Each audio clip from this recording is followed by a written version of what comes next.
इस कार्यक्रम के पुण्यार्जक हैं Shri Kawari Lal ji, Shri Mahavir ji Patni, RK marble group, Madanganj, Kishangarh, Rajasthan.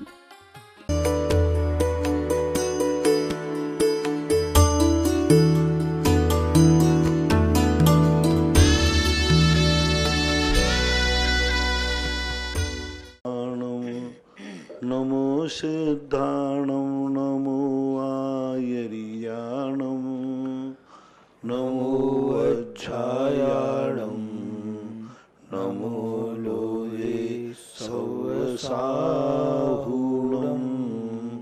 पंच परमेष्टि भगवान की जय हो। आचार्य श्री गुरुवर कुंद कुंद महाराज की जय हो। आचार्य श्री गुरुवर विद्या सागर महाराज की जय हो। परम पूज्य निर्यापक मुनि श्री 108 सुधा सागर जी महाराज की जय। समस्त मुनि संघ की जय। परम पूज्य मुनि श्री निष्कंप सागर जी महाराज की जय। ईश्वर वारा से नीलेश जैन की जिज्ञासा है। महाराज श्री के चरणों में नमोस्तु। महाराज श्री क्या मंदिर जी में लगी हुई तीर्थंकर भगवान गुरु महाराज की फोटो को नमस्कार करना चाहिए, अर्घ्य चढ़ाना चाहिए या नहीं, आरती करना चाहिए या नहीं? यदि हाँ तो ठीक है, नहीं तो किसी विशेष कार्यक्रम में जो दीप प्रज्वलन आदि होते हैं वो क्यों होते हैं? कृपया समाधान। दोनों प्रसंग अलग अलग हैं। आपका प्रश्न है कि आप पूजा करना चाहिए कि नहीं करना चाहिए, आरती करना चाहिए कि नहीं करना चाहिए, उनके लिए नमस्कार करना चाहिए नहीं करना चाहिए। अब रही बात जो कार्यक्रमों में दीप प्रज्वलन करते हैं, ये उनकी पूजा नहीं है, ये मंगल स्वरूप है। कोई वहाँ स्वाहा करके ये आरती नहीं उतारते। एक मंगल स्वरूप के रूप में उनके सामने दीप प्रज्वलन करना, उनके सामने दीप प्रज्वलन करना ये उनकी पूजा नहीं है, ये एक सगुन है, एक मंगलाचरण है, मंगल रूप है। इसलिए फोटो के पर रखो और फिर बहुत सारी चीज़ें उनमें लागू हो जाएंगी, वो संभव नहीं है। इसलिए इनकी पूजा आरती नहीं करना, इस सिंबॉलिक प्रतीक के रूप में लगाने में कोई बाधा नहीं है। भोपाल से हनी जैन इनकी जिज्ञासा है। महाराज श्री के चरणों में नमोस्तु। महाराज श्री जैन समाज पंचशील नगर में जैन मंदिर में नीचे की वेदी का जो कांच का गेट बना हुआ है वे आज मतलब अचानक टूट गया, क्या ये अशुभ का संकेत है? इसमें मुझे और सकल दिगंबर जैन समाज पर कोई प्रभाव पड़ेगा? कृपया समाधान करें। अब कभी कभी कोई अनायास टूट जाना तो संकेत तो होता है, लेकिन कोई चोट से, कोई धक्का मुक्की से, कुछ ही इन नैमित्तिक रूप से टूट जाता है तो कोई दोष नहीं माना जाता। मान लो कोई धक्का हो, कोई पत्थर गिर गया हो, कोई ऐसा, और एक अनायास लगा एकदम क्रैक हो जाता है तो जरूर कोई संकेत के सूचक होते हैं। सामान्य रूप से शांति धारा कर लें और क्या, इससे ज्यादा कोई विकल्प नहीं करना चाहिए। मुंबई से विजय जैन इनकी जिज्ञासा है। महाराज श्री के चरणों में नमोस्तु। महाराज श्री आपने मंदिरों में अभिषेक पूजा आदि ना या कम होने के बारे में बताया, तो क्या महाराज श्री एक मंदिर में अनेक मूर्तियां और एक स्थान पर पास में अनेक मंदिर प्रतिष्ठित करने से उनकी उपेक्षा और अभिनय नहीं होगा? लोग एक दो मंदिर जल्दी दर्शन कर चले जाते हैं। यदि ये मंदिर दूर अनेक जरूरतमंद स्थानों पर स्थापित हों तो महाराज जी अच्छा रहेगा, अतिशय होगा और धर्म की भी अधिक प्रभाव न होगी। ऐसा ठीक है क्या? तीर्थ क्षेत्रों की विशेषता अलग होती है। कॉलोनियों में और गाँव में तो ठीक है, मंदिर अनेक नहीं होना चाहिए, लेकिन तीर्थ क्षेत्र एक वंदना के स्थान होते हैं। वंदना में व्यक्ति को इतना परिकर मिलना चाहिए जिससे वो एक रात रुकने का विचार करे। इतनी बड़ी वंदना होना चाहिए कि वो कहे कि एक दिन तो वहाँ रुक ही नहीं सकते, हमें कम से कम 2 दिन तो चाहिए वंदना के लिए। एक रात्रि व्यतीत करने के लिए वह अपने आप में मजबूर हो जाए। वो तीर्थ क्षेत्र सदा हरा भरा रहता है और तीर्थ यात्रियों से हमेशा हरा भरा रहता है। एक मंदिर है, उसने दर्शन किए, बोले अब क्या करें, बोले गाड़ी खड़ी है, बैठो घर जाओ। और इतनी वंदना है कि वो दिन भर में वंदना करके थक गया तो कहेगा अब रात्रि विश्राम करो, सुबह जाएंगे। तो तीर्थों पे जितने अधिक मंदिर की स्थिति बनती, देखो श्वेतांबरों के पाली थाना में 3000 मंदिर हैं एक स्थान पर। वहां पर लोग बड़ी श्रद्धा से जाते हैं। ये मत सोचो कि 3000 की वंदना भली बैठ के नहीं कर पाते, लेकिन दर्शन तो करते हैं, उपेक्षा नहीं होती। तीर्थ पर बैठे हुए भगवान के यदि तीर्थ यात्री आंख उठा के हाथ ही जोड़ लेता है तो वो कॉलोनी के हजारों पूजाओं से भी ज्यादा श्रेष्ठ है, क्योंकि उस मंदिर में वो बड़ी श्रद्धा से जाता है, भक्ति से जाता है। इसलिए तीर्थ क्षेत्रों के ऊपर तो कोई सीमा मत करो। मंदिरों को कॉलोनी में, गांव में, नगरों में भली आप सीमित बनाएं, ज़्यादा मंदिर बनाने की जरूरत नहीं है, लेकिन तीर्थ क्षेत्र वो है जिसमें सब प्रकार की उसको अनुभूति होना चाहिए, ऐसा मानना चाहिए। नसीराबाद से सुभाष जैन की जिज्ञासा है, महाराज जी आपने कहा कि शांतिहारा और अभिषेक से ही भक्त को सब कुछ मिलता है, लेकिन एक बार और कहा कि भगवान से या अभिषेक शांतिहारा करने से हमको कुछ नहीं मांगना चाहिए। तो महाराज जी इन दोनों विषयों में मैंने कहा कुछ नहीं मांगना चाहिए, मैंने ये नहीं कहा, मैंने कैटेगरी बनाई है, फर्स्ट सेकंड थर्ड।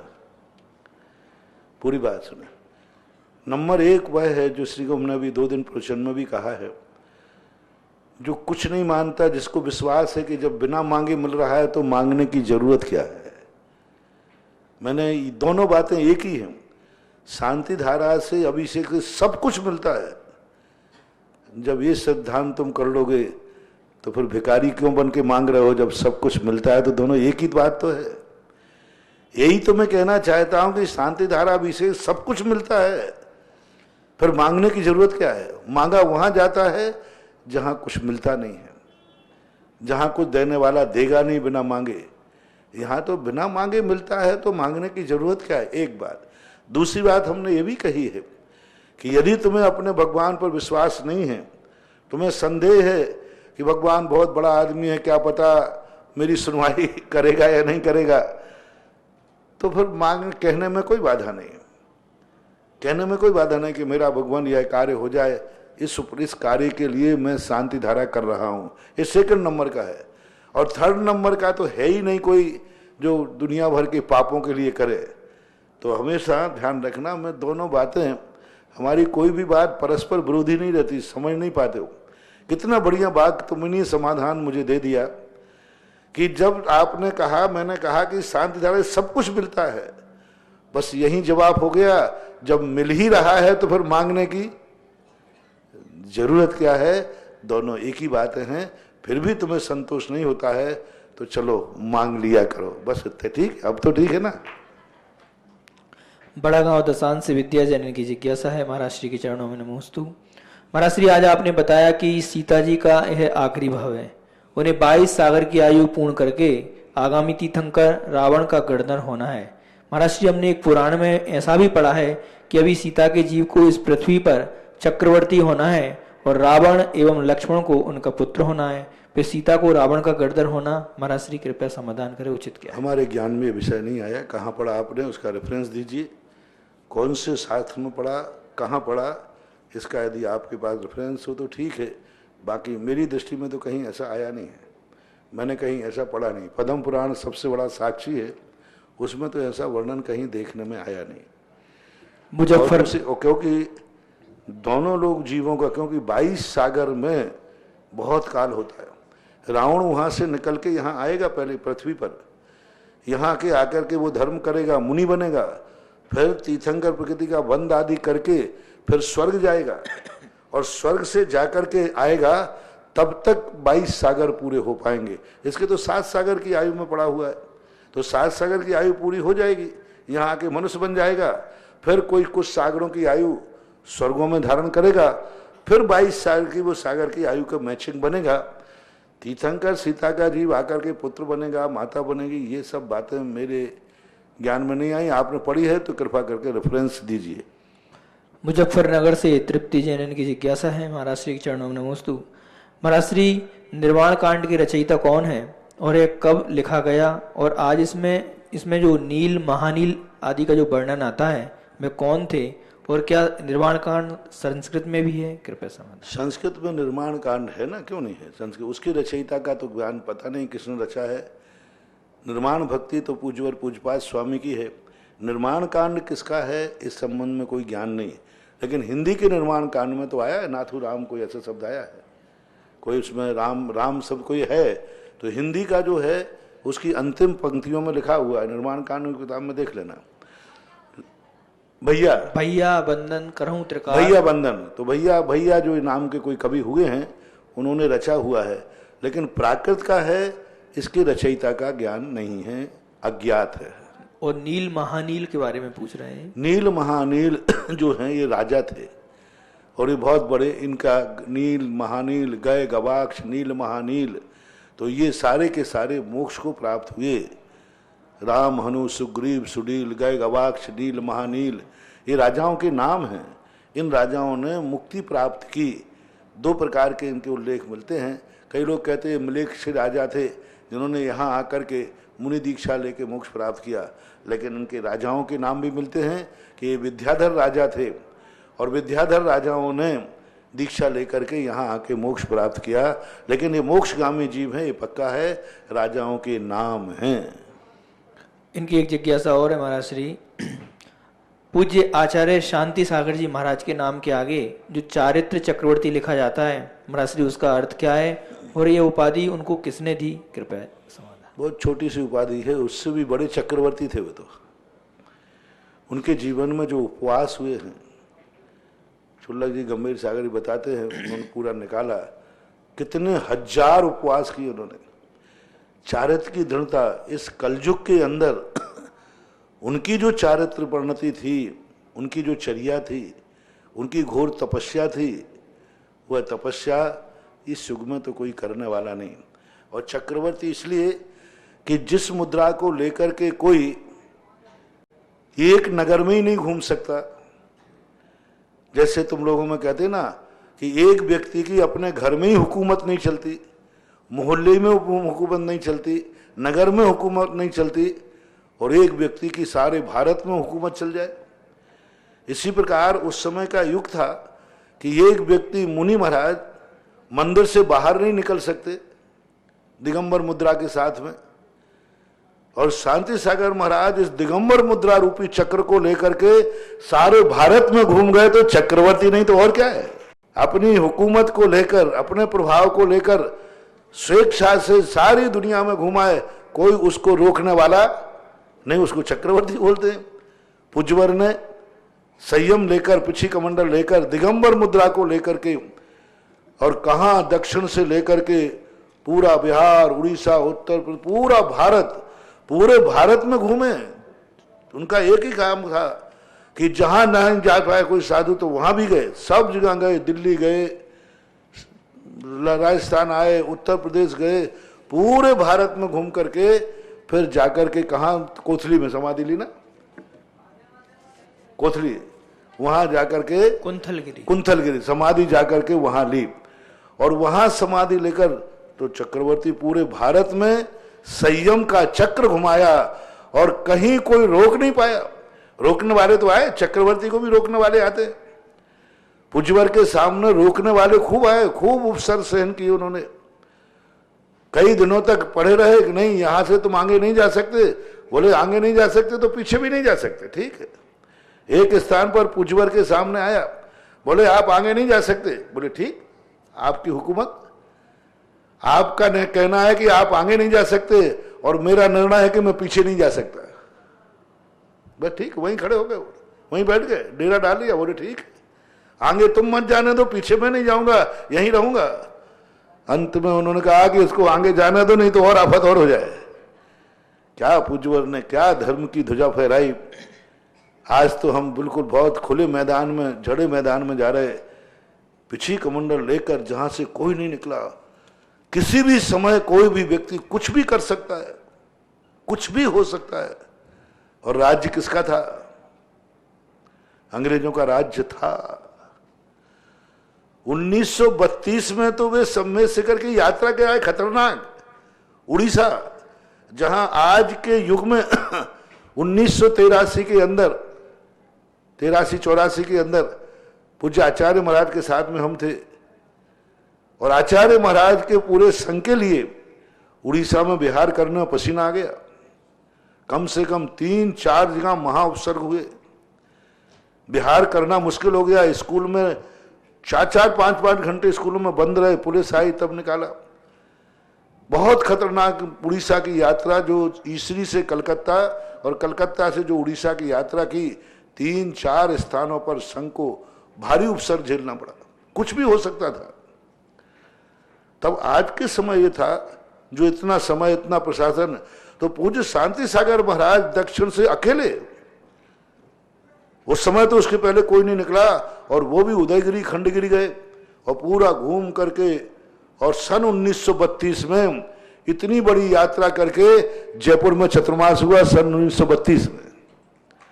अब 1932 में तो अंग्रेज लोग बिल्कुल पूरे पावर में थे कि नहीं, पावर में थे, और फिर यहां से जाकर के फिर बिहार के दिल्ली तरफ गए, फिर लौट करके ऐसे करके सन 1955 में उन्होंने अंत में समाधि के समय का जो स्थान उन्होंने चुना, यानी स्वतंत्रता के पहले बिहार कर लिया, और जब देश स्वतंत्र हुआ तब तक उनकी समाधि का समय हो गया था।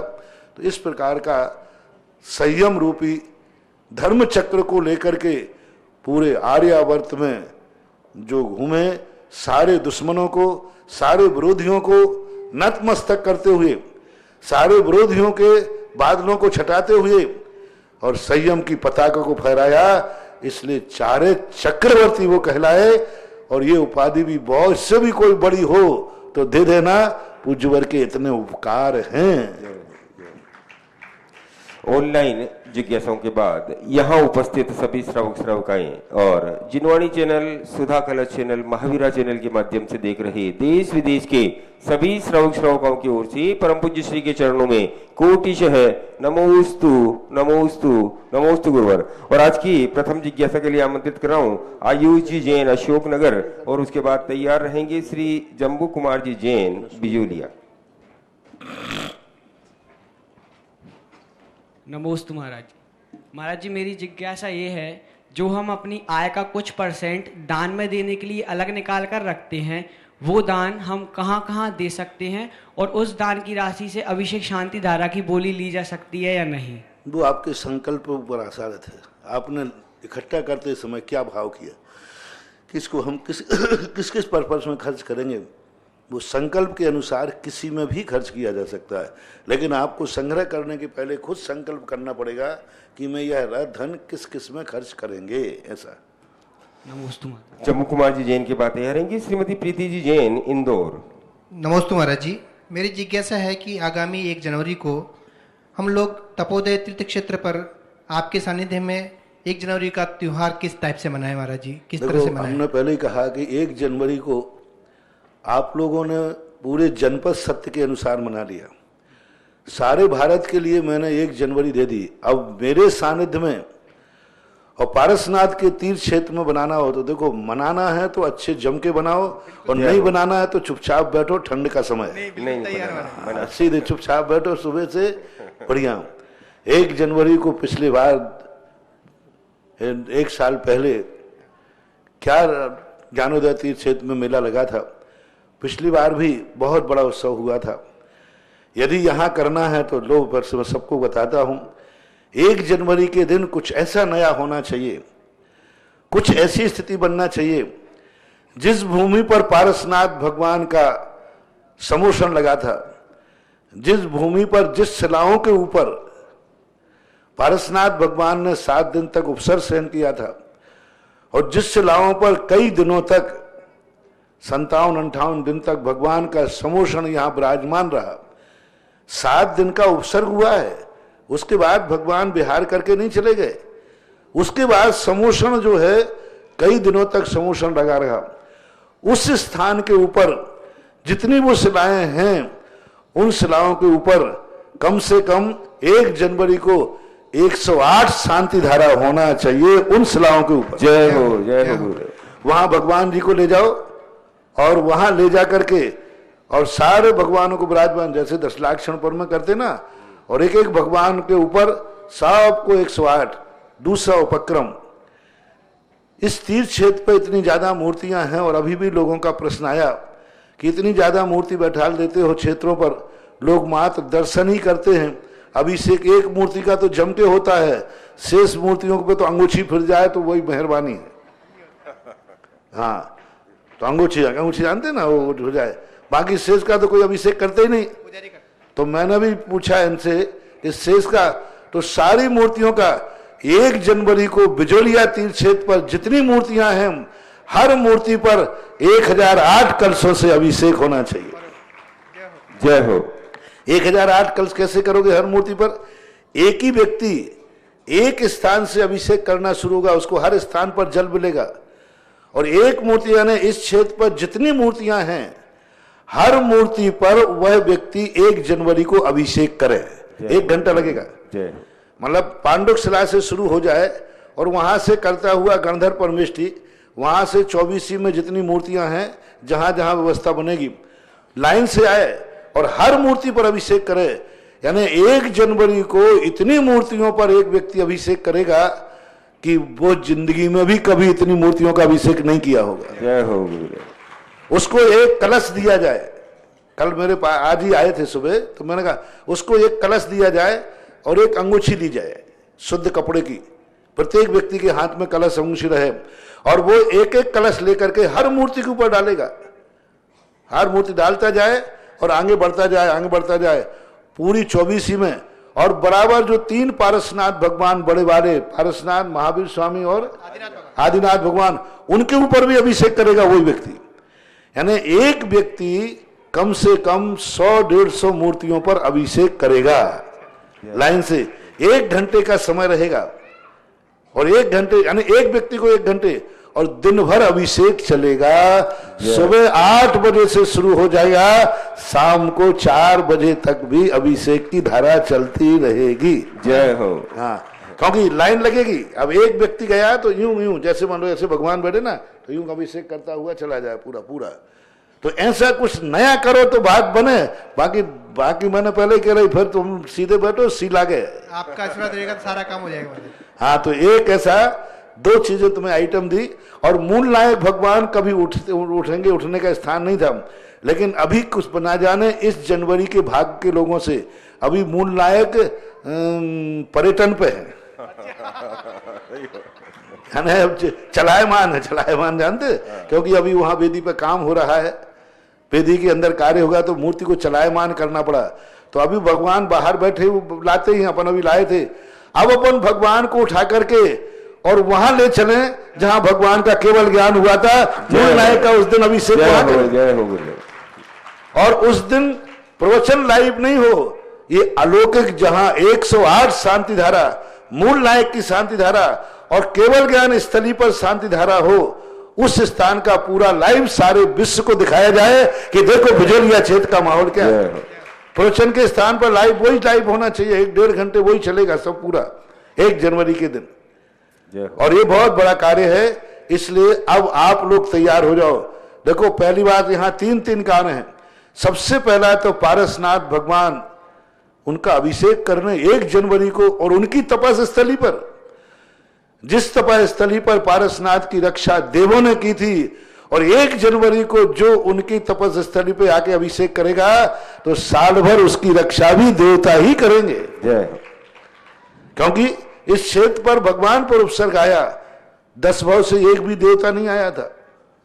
10 भव से पारसनाथ पर संकट पड़े, 12 मन की शिला पटकी, अजगर ने खाया, शेर बन के खाया, क्या क्या नहीं हुआ, एक बार भी देवता नहीं आए। लेकिन पारसनाथ की भूमि पर जब भगवान बैठे तो उनकी रक्षा करने के लिए देवताओं को भी आना पड़ा। दर्दन पद्मावती ने आकर रक्षा की।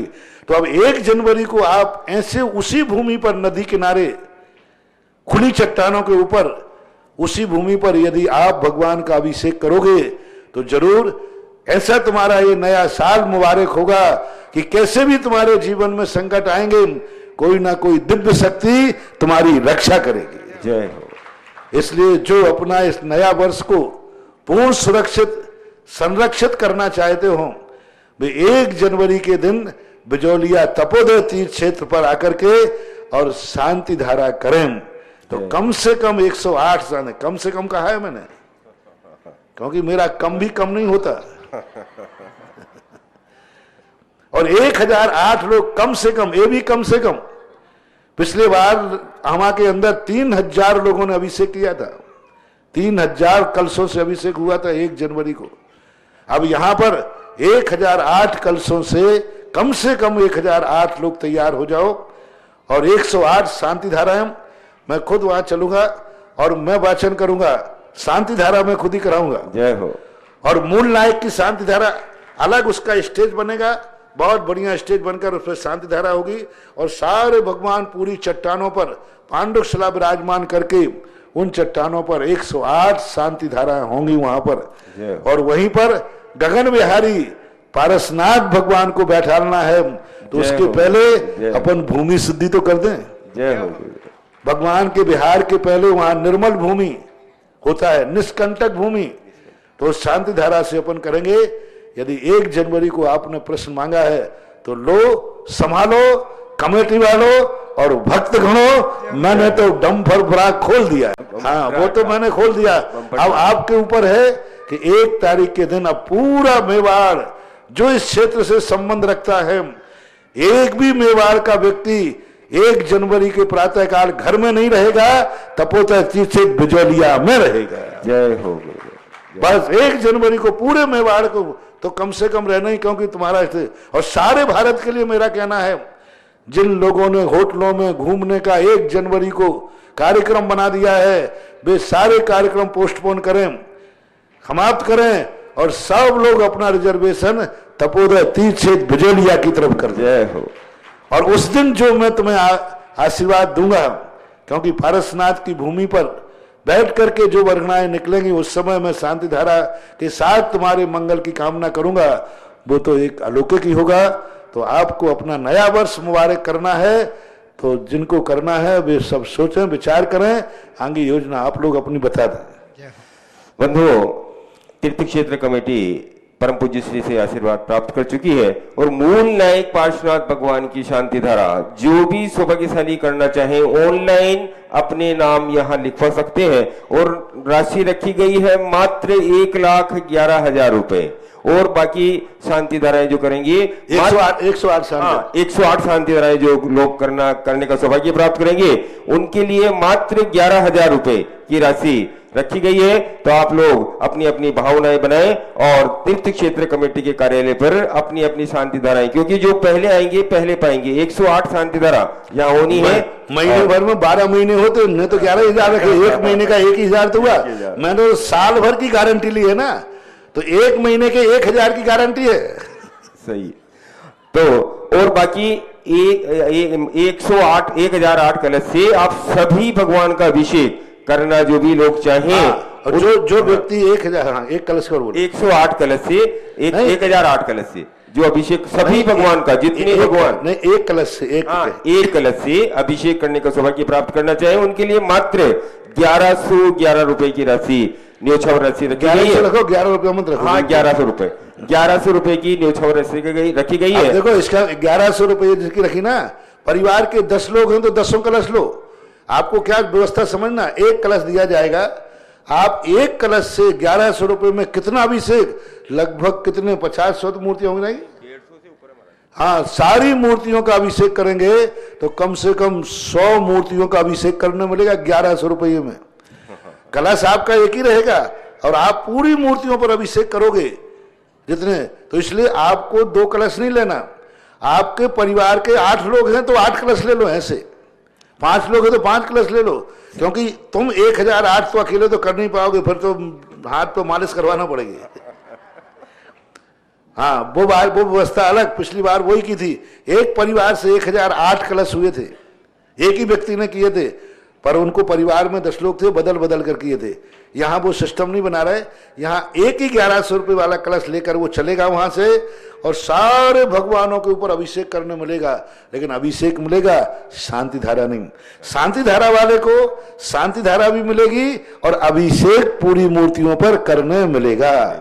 ऐसा नहीं कि शांति धारा वाले को अभिषेक नहीं मिले, वो एक स्थान पर अभिषेक करेगा, फिर उसको एक कलश दिया जाएगा। वो सारे तीर्थ क्षेत्र पर जितने भगवान हैं मानस स्तंभ को छोड़ करके, क्योंकि मानस स्तंभ की ऊंचाई काफी है व्यवस्था, मानस स्तंभ को छोड़ करके प्रायः सभी भगवानों का विचार कर रहे हैं हम कि सब भगवानों का 1 जनवरी को अभिषेक मिल जाए। जब से बैठे हैं तब से शायद किसी ने 2 बूंद भी नहीं डाला होगा।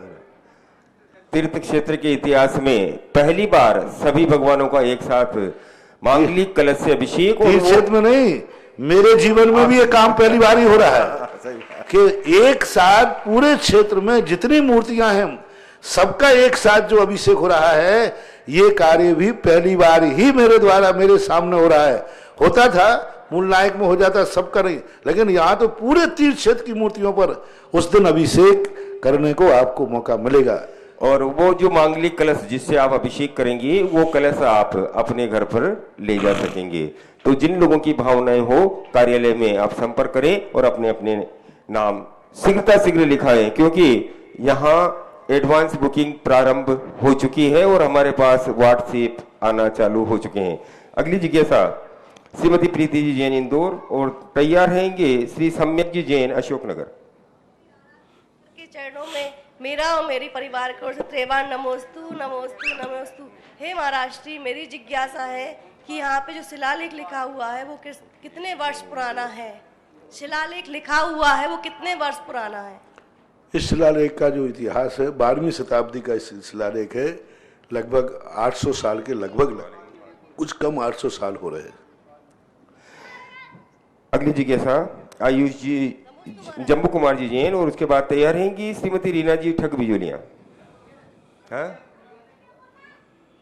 हाँ दूसरा जो नाम बोला था मैंने, किसका नाम बोला था? गुरुदेव नमोस्तु। आयुष जी। महाराज जी 63 साल का पुरुषों के आहार होता है, निहार नहीं होता, क्या उनके माता पिताओं को भी ऐसी स्थिति होती है? नहीं, माता पिता के संबंध में कोई उल्लेख नहीं मिल रहा है। चर्चाएं तो लोग करते हैं लेकिन कोई ठोस उल्लेख कहीं शास्त्रों में नहीं मिल रहा है कि माता पिता को निहार होता है, नहीं होता। लेकिन ऋषभदेव के माता पिता को तो नहीं होता था, ये पक्का है, क्योंकि वो उनके माता पिता भोग भूमियज थे। युगलिया रूप में जन्म हुआ था उनका, मरुदेवी और नाभि राय, उनको तो नहीं था। लेकिन शेष माता पिताओं के संबंध में स्पष्ट आगम प्रमाण नहीं होने से हम कोई निर्णायक घोषणा नहीं कर पाएंगे। नारायण पति नारायण इनके संबंध में भी ठोस प्रमाण नहीं है। कई स्थानों पर ऐसा मिलता है कि 63 साल का पुरुषों का निहार नहीं होता, लेकिन अभी कोई ऐसा ठोस आगम में, प्राचीन मूल आगम में कहीं देखने को नहीं मिला स्पष्ट रूप से। श्री रीना जी ठगे और उसके बाद तैयार रहेंगे श्री अशोक जी गंगवाल इम्फाल। नमोस्तु गुरुदेव। गुरुदेव, श्रुत ज्ञानी और केवल ज्ञानी क्या होते हैं? श्रुत ज्ञानी और केवल ज्ञानी क्या होते हैं? शुद्ध ज्ञान तो सभी के पास होता है। सम्यक शुद्ध ज्ञान चौथे ज्ञान संस्थान से चालू होता है, और शुद्ध केवली वे होते जिनको पूर्ण ज्ञान होता है, शुद्ध का द्वादशांग का पूरा ज्ञान होता है, और इसलिए उनको शुद्ध केवली बोलते हैं। यानी जितना द्वादशांग होती है, जितना ज्ञान व्यक्ति कर सकता है, वो संपूर्ण ज्ञान के ज्ञाता होते हैं, उनको शुद्ध केवली बोलते हैं। और उससे नीचे वाले जितने भी हैं वे सब शुद्ध ज्ञानी कहलाते हैं। अशोक जी गंगवाल इम्फाल के बाद तैयार रहेंगी श्रीमती निर्मला जी गोधा बिजोलिया। मुनि श्री पुंगव सुधा सागर जी महाराज को मेरे और मेरे परिवार की तरफ से त्रिवार नमोस्तु नमोस्तु नमोस्तु। महाराज श्री सुबह मंदिर जाते हैं, अभिषेक करते हैं, सभी के अभिषेक की व्यवस्था करते हैं, पूजा की व्यवस्था करते हैं, लेकिन स्वयं को पूजा करने का समय नहीं मिल पाता है। तो महाराज जी जो दूसरों की व्यवस्था करते हैं सर, महाराज जी कोई बात नहीं, पुजारी बन करके के भक्त बन करके? भक्त बन करके। हाँ, भक्त बन के करे, नहीं तो तुम वेतन भोगी पुजारी बन। नहीं नहीं महाराज जी, भक्त बन के। यदि भक्त बन के करता है तो कोई बात नहीं, सबको पूजा करा दिया, तुम अर्घी चढ़ा देना तो तुम्हारा काम हो जाएगा। नमस्ते महाराज जी। क्योंकि तुम्हारे जल से, तुम्हारे भरने अभिषेक से, यदि तुम भक्त बन के कर रहे हो तो, और वेतन लेके करता है कोई व्यक्ति, तो उसको तो नौकरी का पुण्य लगेगा, बाकी नहीं लगेगा। नहीं महाराज जी, भक्त बन के। हाँ, भक्त बन के खूब करना ही चाहिए। देखो, मैं तो हमेशा कहता हूं, आज अभिषेक पूजा करने वालों की संख्या की कमी नहीं है, लेकिन अभिषेक पूजन के लिए जल भर करके रख देना, पूजन की थाली लगा देना, इनकी कमी है, और ये सबसे पहले होना चाहिए। बहुत बड़ा कार्य है। नमस्ते महाराज जी। नमस्ते। निर्मला जी गोदा के बाद ब्रह्मचारी श्री मुकेश भैया जी तैयार रहेंगे। नमोस्तु महाराज जी। महाराज जी, मेरा प्रश्न आज के प्रवचन से ही है। जो भी आपका प्रवचन सुनता है वो यही सोचता है कि आज का प्रवचन महाराज जी ने मेरे को देखकर मेरे ऊपर दिया है, जबकि सबको अपना अपना विषय मिलता है। चाहे वह जैन हो या अजैन हो। इतनी दूर से लोग आते हैं कि हमें कुछ भी प्रवचन के माध्यम से मिलेगा, धन नहीं धार्मिक उपदेश, जो हमें एक न एक दिन पार कराएगा। महाराज जी, आपके प्रवचन देने की अद्भुत कला क्या है? और महाराज जी, आपसे जो भी ईर्ष्या करते हैं वो भी सुनते हैं टीवी चलाकर, कृपया समाधान कीजिए। मूल कारण होता है, एक फोटो होती है, एक फोटो ऐसी होती है जो बीच में लगा दो ना तो हर व्यक्ति देखता है ये फोटो मेरी तरफ देख रही है, इस कोने वाला भी दिख रहा है, इस कोने वाला भी दिख रहा है, सब तरफ से दिखती है। इसी प्रकार प्रवचन के लिए कहा है कि प्रवचन श्रोताओं के लिए अनेक लोग बैठे हुए हैं। स्वाध्याय अलग चीज होती है, वो तो क्लास में एक रुचि वाले बैठे, लेकिन प्रवचन में पंडित भी बैठा है, अज्ञानी भी बैठा है, मिथ्या दृष्टि बैठा है, सम्यक दृष्टि बैठा है, सज्जन और दुर्जन भी बैठा है। तो उपदेश ऐसा होना चाहिए जिसमें हर व्यक्ति को यह महसूस हो कि मुझे ही प्रवचन मिला। मान लो मैं दुर्जनों को ही प्रवचन दूं तो सज्जन कहेगा भाई अपने काम का तो प्रवचन है नहीं, वहां तो लोग महाराज जी मांसाहार का त्याग करा रहे थे, अपन ने तो मांसाहार करते ही नहीं है, वो तो गुटखे का त्याग करा रहे थे। और यदि गुटखे मांसाहार पर त्याग प्रवचन नहीं दूं, अरे भैया वहां तो बड़े बड़े प्रतिमाधारियों का उपदेश चल रहा था, अपना क्या काम है। तो प्रवचन में आबाल वृद्ध लोग होते हैं, बालक से लेकर वृद्ध, तो प्रवचन को ऐसी शैली होना चाहिए जिसमें हर व्यक्ति को कहे इस प्रवचन में मेरे लिए ये बात कही, दूसरा कहे मेरे लिए ये बात कही, और विद्वान बैठा है तो वो भी कहे कि मेरे लिए भी तत्व की बात प्राप्त हुई। तो ये सारी कलाएं हर वक्ता के पास होना चाहिए। ऋषभ भगवान की वाणी का यही स्वरूप है, जो व्यक्ति जिस प्रकार की रुचि का बैठा है समोषण में उसी रुचि के अनुसार आपके लिए प्रवचन मिलता है। आप लोगों के कार्ड में मैंने कहीं पढ़ा था आपकी सुरुचिपूर्ण भोजन की व्यवस्था है, तो मैं इसका समझता नहीं था। तो सुरुचिपूर्ण क्या कहलाता है? मतलब आपकी जो रुचि हो वो सब मिलेगा। अरे भाई मैंने जो बनाया है वो आपको खाना पड़ेगा, एक बात। और दूसरी बात जो आपकी रुचि है, तो फिर मैंने कहा कि भाई जब ये भोजन सुरुचिपूर्ण परोस रहे हैं तो मैं प्रवचन भी सुरुचिपूर्ण परोसूंगा, कि प्रवचन भी आपकी सुरुचिपूर्ण, आपको जिसमें रुचि हो मेरे प्रवचन में वही मैटर मिल जाएगा। होना ही ऐसे चाहिए, तभी ये प्रवचन सभा कहलाती है। प्रवचन सभा के स्वाध्याय को बहुमुखी होना चाहिए। ब्रह्मचारी मुकेश भैया जी के बाद तैयार रहेंगे ब्रह्मचारी श्री जिनेंद्र भैया जी। नमोस्तु महाराज श्री। महाराज जी, पंच कल्याणक विधान आदि में सोदरमिंद्र आदि बनने के बाद अन्य पद जो इंद्रों के होते हैं वो ग्रहण कर सकते हैं या नहीं, और जो वृत्ति लोग हैं वो सोदरमिंद्र आदि बन सकते हैं कि नहीं? पहला प्रश्न ये है, क्योंकि ये पद जो है अस्थायी होते हैं, उतने दिन के लिए ही होते। यदि कोई सौधर्मेंद्र बना है तो उसने सौधर्मेंद्र का जो रूप था वो मोक्ष कल्याणक के दिन हवन के साथ टूट गया संकल्प। अब वो कोई भी इंद्र बन सकता है, छोटा इंद्र बन सकता है। कानून में देखो, राष्ट्रपति बनने के बाद वो प्रधानमंत्री का चुनाव लड़ सकता है, विधायक का लड़ते नहीं है, वो बात अलग है, क्योंकि राष्ट्रपति बनाई उस उम्र में जाता है जिसके बाद फिर वो कुछ नहीं कर, लेकिन बनने में कोई बाधा नहीं, कानूनन कोई बाधा नहीं है। राष्ट्रपति, प्रधानमंत्री, विधायक का चुनाव लड़ सकता है, पार्टी से चुनाव लड़ सकता है। राष्ट्रपति चाहे तो पार्षद का चुनाव लड़ सकता है। कोई राष्ट्रपति रहा है और वो अपने मोहल्ले के बाद में जाकर पार्षद का चुनाव लड़ सकता है, कानून से कोई बाधा नहीं है। नैतिकता के नाते नहीं लड़ते हैं कि भाई इतने बड़े पद पर जाके क्या लड़ना।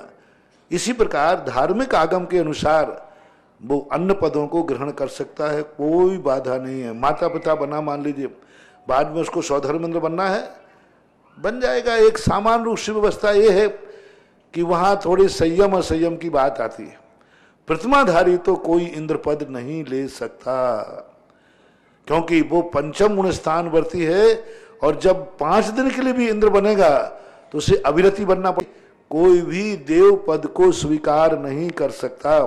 प्रतिमाधारी यज्ञ नायक बन सकता है, प्रतिमाधारी कुबेर बन सकता है, वो राजा श्रेयांश बन सकता है, भरत बाहुबली बन सकता है, मांडलिक राजा आदि बन सकता है, देव नहीं बनेगा क्योंकि प्रतिमाधारी है। तो हमारे जो माता पिता एक बार बन चुके हैं वो वृत्त माने सोदरी में दादी की पद ग्रहण अब कर मात सकते हैं। ब्रह्म माता पिता में कोई प्रतिमा तो उसने ली नहीं है। मात एक औपचारिक रूप से ब्रह्मचारी व्रत का नियम लिया है, तो यदि बनता है तो आगम से दोष नहीं है, पर नैतिकता के नाते नहीं बने तो अच्छा है। पहले स्वधर्म बनने, बाद में माता पिता बनने। ब्रह्मचारी जिनेंद्र भैया जी, और उसके बाद तैयार रहेंगी श्रीमती सुधा जी मेरे गुरुवर पटवारी। के चरणों में बारंबार नमोस्तु नमोस्तु नमोस्तु गुरुवर। गुरुवर, क्या चारों प्रकार के देव जो हैं मुनिराज की भैया वृत्ति कर सकते हैं? भैयावृत्ति करने में तो कोई बाधा नहीं। भैयावृत्ति क्या, अनेक रूप में भैयावृत्ति होती है। रोग दूर करते हुए लोगों को पाया गया। पुष्पदंत के संबंध में आता है पंचम काल में कि देवताओं ने जब पुष्पदंत भुजबली भगवान की पूजा की तो बताते हैं कि उनके दांतों की पंक्ति खिड़बिड्डी थी, तो देवताओं ने अपने देवत्व की शक्ति के माध्यम से उनके दांत ठीक कर दिए थे, उनका नाम पुष्पदंत रख दिया गया। तो ऐसे शास्त्रों में बहुत सारे उदाहरण मिलते हैं जो देवताओं ने साधुओं की भैयावृत्ति की, रोग की दवा दी, निदान बंद उनके लिए निदान किया कि भाई ठीक है इनका रोग दूर हो जाए। अब वो उनकी एक सीमा होती है, वे चौके में जाकर के तो नहीं दे सकते औषधि दान, वो अपनी विक्रिया के माध्यम से वैसे भैयावृत्ति कर सकते। चौके में औषधि रूप खाने वाली चीज नहीं कर सकते, बाकी बाहर से करने में कोई बाधा नहीं, करते हुए पाए गए। सुधा जी पटवारी के बाद तैयार रहेंगे राजीव जी संगी जयपुर। बंधुओं, जिन लोगों की भावना शांति धारा 1 जनवरी को करने की है उनके लिए मैं मोबाइल नंबर आप लोगों को प्रेषित कर रहा हूं। पहला नंबर है 7230855745। एक बार और सुन लें, 7230855745। और दूसरा नंबर है 9982222466 9982222466। इन नंबरों पे आप संपर्क करके, और बिजोलिया का जो भी नंबर आपका हो उस पर भी करते बोलो, और बिजोलिया की जो नंबर आपके पास कमेटी के उपलब्ध हो वहां भी आप लोग अब संपर्क कर सकते हैं और अपनी अपनी शांति धारा लिखवा सकते हैं। जो पहले आए पहले पाए, क्योंकि बहुत जल्दी ये शांति धाराएं बुक होने वाली है। तो जिन लोगों की भावना है अपनी अपनी जल्दी से जल्दी अपनी अपनी शांति धाराएं बुक करवाओ। जिज्ञासा। चलते फिरते अरिहंत स्वरूप गुरु भगवान के चरणों में कोटि से नमन। महाराज जी, विकलत्र जीव 2 इंद्री 3 इंद्री, क्या इनके कभी शुभ उपयोग बनता है? वह इनका गतिबंध आयुबंध किस प्रकार होता है? क्या ये विकास कर सकते हैं अपना? विकलेंद्री जीवों का हाँ, विकलत्र जीव। हाँ, विकलत्र जीव में सदा अशुभ उपयोग ही होता है, क्योंकि उनका गुणस्थान मिथ्यात्व ही होता है। उनका शुभ योग भी नहीं बन पाता। अशुभ योग में मंदता रहती है, कसाय की मंदता रहती है, योगों की चंचलता अशुभ रूप होकर के भी उसमें तीव्रता नहीं रहती। तो वो तीव्रता के अभाव में मनुष्य आदि वायु का बंद कर सकते हैं। आयु के बंद का जो हर व्यक्ति के लिए वही सिस्टम लागू है। देव और नारकियों को छोड़कर, भोग भूमि जीवों को छोड़कर के बाकी सभी जीवों का वही त्रिभाग रूप जो लागू होता है वही समझना चाहिए। यानी जो आयु उसको है उसके 3 भाग करने पर 2 भाग व्यतीत होने के बाद आयु बंद का समय आता है। ऐसा उसको 8 बार मौका मिलता है। और अकाल में कोई घात हो जाए एकदम सडनली, विकलत्र जीव को भी 8 बार मौका? हाँ, सबके, कोई भी जीव हो, 1 इंद्री हो, निगोदिया हो, सबके लिए। हाँ, और यदि कदली घात होता है यानी अकाल मरण होता है, तो जैसे मनुष्य को भी होता है कि एकदम आघात मार हो जाए, एकदम हो जाए, तो वो तुरंत भी आयु बंद हो जाती है। फिर वो त्रिवली का ध्यान नहीं रखा जाता है। आयु बंद के 2 रूप जानना, एक तो सही ढंग से आयु बंद होना, वो त्रिवली में ही होगा। लेकिन सामान्य रूप से यदि किसी जीव का कोई एक्सीडेंट होता है, कदली घात होता है, तो फिर उसकी आयु तुरंत बंद हो जाती है। संगी जी। नमस्ते गुरुवर। गुरुवर, जैनेन्द्र प्रसाद जी वर्णी इसी निकट इतिहास के काफ़ी प्रबुद्ध विद्वान रहे, जिन्होंने की जिनवाणी की बहुत सेवा करी। जैनेन्द्र सिद्धांत कोश ऐसा अनमोल दे गए वो, और शांति पथ प्रदर्शक उनकी भी रचना उन्होंने करी। उन जैनेन्द्र प्रसाद वर्णी जी ने आचार्य श्री के पास शुल्लक दीक्षा ली और बाद में समाधि भी उन्हीं के सानिध्य में की। हमें ऐसा ज्ञात है कि उस समाधि के अवसर पर आप भी वहाँ उसमें थे, उपस्थित थे और उसमें सहयोग करा था आपने। तो मेरी जिज्ञासा यह है कि आपके स्मरण में यदि कोई ऐसी वो हो संस्मरण उनके और आचार्य श्री के उस कार्यवाही का कि उनके तत्व ज्ञान की चर्चा का और समाधि के अपेक्षा में, ताकि हमें कोई उससे प्रेरणा मिले। उनके इतने संस्मरण हैं कि मैं कौन से संस्मरण से शुरू करूं यही नहीं कर पाऊंगा, क्योंकि मुझे उनकी निकटता से 2 महीने पूर्ण सेवा करने का मौका मिला। मैं उस समय एलक अवस्था में था और इसलिए उनके साथ 24 घंटे परिचर्या में रहने की स्थिति उनके ज्ञान का, उनके अनुभव का, उनकी योग्यताओं का बहुत आकलन है।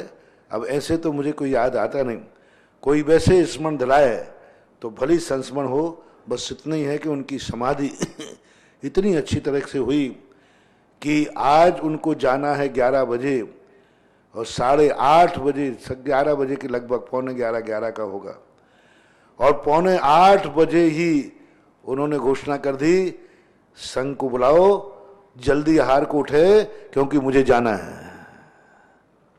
और उन्होंने अपने सिस्टम पूरे एक, मैंने कहा तुम्हें क्या कोई अवधि ज्ञान हो गया क्या? तो बोले नहीं, देखो अपने शास्त्रों में यदि ये लक्षण दिख जाए तो इतने घंटे जीवित रहता है, ये लक्षण दिख जाए तो इतने घंटे जीवित रहता है। तो उन्होंने सब लक्षण मुझे, मैं वहां था, मैं तो मुझे कौतूहल था, बोले फलाना ग्रंथ निकालो उसमें ये लिखा है और मेरे ऊपर प्रैक्टिकल करो। हर चीज का उन्होंने प्रैक्टिकल दिखाया और इससे तुम अंदाज लगा लो कि मैं कितने घंटे का मेहमान हूं। तो जो व्यक्ति अपने मौत के पहले जाने की तारीख घोषणा कर रहा हो, उस व्यक्ति का ज्ञान कितना महान है इससे अंदाज लगा सकते हैं। यानी जैन सिद्धांत कोश ऐसे ही नहीं बन गया, जैन सिद्धांत कोश को उन्होंने अपने आत्मसात भी किया है और उनको सिस्टम मालूम था कि मरने के पहले शरीर में क्या क्या सिस्टम, क्या क्या कंडीशन घटती हैं और वो कंडीशन घटाई। ये उनका सबसे बड़ा, और अंतिम क्षण तक वो जागरूक रहे। हम लोग आहारचर्या को उठ गए उनके कहने के अनुसार, और मैं तो जल्दी आ गया क्योंकि 2 महीने की परिश्रम का सवाल था। विदाई समारोह में नहीं रहे तो मामला ठीक नहीं रहता, तो मैं तो आ गया। और उन्होंने पूछा कि महाराज जी आचार्य से आए कि नहीं? मैंने कि बस आने ही वाले हैं। और जैसे ही आचार्य से आए तो मैंने कहा महाराज जी आचार्य से आ गए? तो बोले मेरी पिछी लाओ। तो बाजू में पिछी दे करके वो मैंने उनको बैठा लाया और आचार्य श्री की भक्ति करके उन्होंने आचार्य श्री के चरणों में सिर रखा। बस वही अंतिम क्षण था, चले। और बस सिर रखा तो हमने सोचा कि शायद आखिरी बार है इसलिए ज्यादा देर तक कर रहे होंगे। तो हमने उनसे कहा कि महाराज जी, पर वो तो उस समय गए। तो ऐसी बढ़िया समाधि, ऐसी मरण पहली बार किसी जीव का मैंने देखा, बहुत अच्छी समाधि हुई थी। बस आचार्य जी ने इतने स्मरण दिलाया। मैंने कहा महाराज जी पहली बार मैंने ऐसी समाधि देखी। बोले ऐसा ही समाधि हमारे गुरु ज्ञान सागर जी की भी हुई थी। जय हो। इतने ही नमस्ते। विवेक जी जैन कचौड़ी के बाद तैयार रहेंगे विजय कुमार जी जैन कोटा। महाराज श्री, एक जिज्ञासा आई है गुवाहाटी असम से संदीप जी कासलीवाल। नमोस्तु महाराज जी, मेरी जिज्ञासा है, जब कुंडलपुर में बड़े बाबा को शिफ्ट किया जा रहा था तो क्रेन से मूर्ति पकड़ में नहीं आ रही थी। तब आचार्य श्री ने क्रेन चलाने वाले लड़के से पूछा कि तुम नशा या मांस तो नहीं खाते? उसने जब देर से हाँ कहा तो गुरुजी ने उसी समय उसे त्याग करने को कहा। उसने उसी वक्त त्याग किया और जैसे ही त्याग करके मूर्ति को उठाई, मूर्ति पकड़ में आकर स्थानांतरित हो गई। उस समय आचार्य श्री के आंखों में खुशी के आंसू थे। यह घटना क्या संदेश देती है? बड़े आदमियों की घटना को तो हर घटना को अतिशय ही मान करके श्रद्धा से स्वीकार करना चाहिए। उसकी समीक्षा करने से उसकी महिमा कम होती है, क्योंकि महिमा इतनी बड़ी होती है और शब्द छोटे होते हैं, कम होते हैं। उसको एक अतिशय का रूप ही स्वीकार करना चाहिए। अगली जिज्ञासा विवेक जी जैन और उसके बाद विजय कुमार जी जैन कोटा। मेरे आराध्य गुरुवर श्री सुधा सागर जी महाराज के चरणों में श्री सुनील बजाज मामा एवं सभी पिछी निर्माण समिति की ओर से बारंबार नमोस्तु। हे भगवान, मेरा प्रश्न यह है कि हम सब अभी ऐसे वातावरण में रहते हैं कि धर्म भी करते हैं, सुबह शांतिधारा अभिषेक पूजन सब करते हैं, पर दोपहर तक रात होते होते इस माहौल के हिसाब से हमारे मन में नकारात्मक विचार आते हैं, अलग गलत मतलब चीज़ें आती हैं। उन सबको अपने बस में कैसे किया जाए, इसका कोई उपदेश दें। सबसे बड़ी तो तुम पिछी निर्माण समिति है। आचार्य श्री की 350 पिछियाँ इन बच्चों का मंडल बनाता है अशोकनगर का। अशोकनगर के बच्चे बनाते हैं पिछियों का। तो सबसे बड़ी बेटा तो ये पिछी ही है। ये पंख में इतनी बड़ी ताकत है कि ये पंख जिसके पास थोड़े दिन भी रख जाता है तो नकारात्मक ऊर्जा तो वैसे ही दूर से भाग जाती है, क्योंकि मयूर सर्प का दुश्मन होता है। सर्प सबसे ज्यादा नकारात्मक ऊर्जा देता है, सबसे ज्यादा नकारात्मक, और सर्प का दुश्मन है मयूर। और मयूर जो है, मयूर पंख है जो है, और सर्प सबसे ज्यादा जहरीला होता है। तो ऐसी नकारात्मक ऊर्जा को नकारने वाली सबसे बड़ा तो पिछी है। तुम्हारे लिए पिछी बनाने का मौका मिलता है। 2-2 महीने से तुम पिछी पंखों के साथ रहते हो। अब अच्छी तरह बनाओ, ये नकारात्मक ऊर्जा खत्म हो जाएगी, सकारात्मक आ जाएगी। नमस्ते गुरुवर, नमस्ते। विजय कुमार जी जैन कोटा और तैयार रहेंगे मुकेश जी जैन इंदौर। और सोने की झारी के लिए श्री अरविंद कुमार जी रेखा जी जैन दिलशाद गार्डन दिल्ली, इन्हें 5100 रुपये की दान देने की घोषणा की है। विजय कुमार जी जैन कोटा। नमस्ते महाराज, आपके चरणों में बारंबार वंदन। एक छोटा सा महाराज जी, कर्म और सोच, कर्म अच्छे करते हैं लेकिन कभी कभी ऐसा लगता है कि थोड़ी सी सोच गलत होने के कारण मन में बहुत ग्लानि भाव उत्पन्न हो जाता है। वो सोच गलत कभी हो नहीं, कभी विचार गंदे आए नहीं, उसका समाधान करिए महाराज। विचार किसी भी चीज़ के संबंध में हमें पॉजिटिव ऐसा सोचना चाहिए कि कोई भी वस्तु है वह हमारे जीवन में हमें कुछ उपकार करने ही तो आई है। और जब मेरे जीवन में उपकार करने वाली वस्तु के प्रति निगेटिव सोच कैसा, अपकारी वस्तु के प्रति निगेटिव भाव आना तो ठीक है, लेकिन यदि उपकारी के प्रति निगेटिव भाव आ रहे हैं तो ये तो आपके लिए भविष्य होनार अच्छी नहीं है। मंदिर अच्छे उपकारों के लिए बनाया जाता है और मंदिर में आपके नकारात्मक सोच आ रहे हैं, गलत बात है। मूर्ति आपके लिए अच्छे विचारों के लिए, आपको देखकर बुरे विचार आ रहे हैं। गुरु आपके लिए सकारात्मक ऊर्जा देने के लिए तैयार है और आपके अंदर यदि उसके प्रति नकारात्मक आ रहा है, नवोकार मन, तो ये आपके लिए अच्छा नहीं माना जाता। इसकी तैयारी हमें यही करना चाहिए कि कोई दुश्मन हो, अपकारी हो, तो उसके लिए नकारात्मक ऊर्जा सोचना ठीक है, लेकिन उपकारी पर उपकार के संबंध में सोचना चाहिए कि हमारे लिए यह क्या नुकसान पहुंचा रहा है, हमारे तो लाभ ही दे रहा है। तो इस प्रकार का चिंतन जब करेंगे तो पॉजिटिव हो जाएगा। नमस्ते। मुकेश जी जैन इंदौर, अंतिम जिज्ञासा। गुरुवर, मेरे और मेरे परिवार की तरफ से बारंबार नमोस्तु नमोस्तु नमोस्तु। गुरुवर, मेरी 2 जिज्ञासा है। एक तो ये है कि मैं मेरी सैलरी का कुछ मंथली कंट्रीब्यूशन नारेली गौशाला के लिए रखते हैं, तो महाराज जी उसका जो फंड है हम दूसरे 30 क्षेत्र की गौशाला में यूज कर सकते हैं क्या, दे सकते हैं क्या उधर दान? दान में हमेशा संकल्प काम करता है। जी महाराज जी। आपका संकल्प जैसा हो जी महाराज, वैसा ही उसको मोड़ सकते हैं जी। लेकिन यदि आपने संकल्प पर्टिकुलर स्थान के लिए किया है जी, तो फिर आप नहीं मोड़ सकते जी। लेकिन आपने खुला छूट रखी है कि हम कहीं भी दे सकते हैं, तो फिर आपकी मर्जी। संकल्प लिया था। हाँ, तो संकल्प को संकल्प के रूप में ही जी महाराज। दूसरी जिज्ञासा महाराज जी, जैसे धार्मिक जुलूस में लोग नमोकार मंत्र जूते चप्पल पहन के पढ़ते हैं, तो उनको मना कर सकते हैं क्या? मन में पढ़ो, मुंह उच्चारण नहीं होना चाहिए। दूसरे लोग पढ़ते हैं जो साथ में चलते हैं उनको। अब देखो, बिहार चल रहा है, पाठ चल रहा है जी। अब समझो बात को, समझो समझो। अब यदि वो नहीं पढ़ेंगे तो कोई फिल्म ही गाना पड़ेंगे फिर। जी महाराज जी, सही। अब परिस्थितियां देखना चाहिए, मंदिर में सामान नहीं पढ़ना चाहिए। अब जैसे बिहार चल रहा है जी, अब सैकड़ों लोग बिहार करते हैं, चलते हैं साथ में, जूते चप्पल भी पहने जाते हैं जी। उस समय महाराज की जय भी बोली जाती है जी। जय भी बोलते हैं, तो अब बोलेगा। अब उस समय चलते चलते भक्तांबर पाठ चल रहा है, मेरी भावना पढ़ रहे हैं जी हाँ जी हाँ। तो अब परिस्थितियां देखना चाहिए, इसको मार्ग भी नहीं मानना चाहिए, लेकिन बिहार आदि इस समय कर रहे हैं जी महाराज। तो उसको ज़्यादा विचार नहीं करना चाहिए। जी महाराज, नमोस्तु महाराज। विमला जी ठाई रामगंज मंडी की जिज्ञासा महाराज जी। परम पूज्य 108 मुनि पुंगव श्री सुधासागर जी महाराज के चरणों में त्रैवार नमोस्तु। मेरी शंका है कि चंद प्रभु भगवान और पार्श्वनाथ भगवान का जन्म और तप कल्याणक साथ में आता है, तो 2 दिन तक उपवास कर सकते हैं क्या, या और 5 कल्याणक के उपवास पूरे हो गए हैं, 2 उपवास तप कल्याणक के बाकी है, इनका उद्यापन कैसे करना चाहिए, मार्गदर्शन करें। उद्यापन तो जो पंच कल्याणक व्रत विधान विधि है उसी में लिखा रहता है नीचे, उसी पुस्तक से आप देख लें, क्योंकि सभी व्रतों का अलग अलग उद्यापन के हिसाब से दिया है। तो जो पंचकल्याणक का व्रत विधान विधि है उसमें देख लेना, आपको पूरी विधि मिल जाएगी। और रही बात इसके 2 उपवास की, तो यदि अनायास पढ़ते हैं तो दोनों का यदि आप तप कल्याणक और जब 5 कल्याणक एक साथ कर रहे हो तो आपके बराबर एक दिन में 2 पड़ गए, तो दोनों का एक ही उपवास में बात बन जाएगी। लेकिन यदि आप अलग अलग करते हैं तो तप के अलग करोगे, जन्म का अलग करोगे, ऐसा माना। ये जी की ऐसा हो रहा है महाराज जी से कि टेम्पल डे का क्या महत्व होता है। अब समय आपका हो गया, लाइव में जाएगा क्या? है 4 मिनट। टेम्पल डे का अर्थ होता है मंदिर दिवस।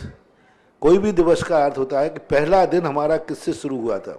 जैसे आप बर्थडे मनाते हैं, इसी प्रकार से आपका टेम्पल डे, यानी आप पहली बार मंदिर कब आए थे, सबसे पहली बार। तो पहली बार हर व्यक्ति मंदिर 45वें दिन आता है। यदि आपके माता पिता तारीख बता सकें तो बहुत बेटर है।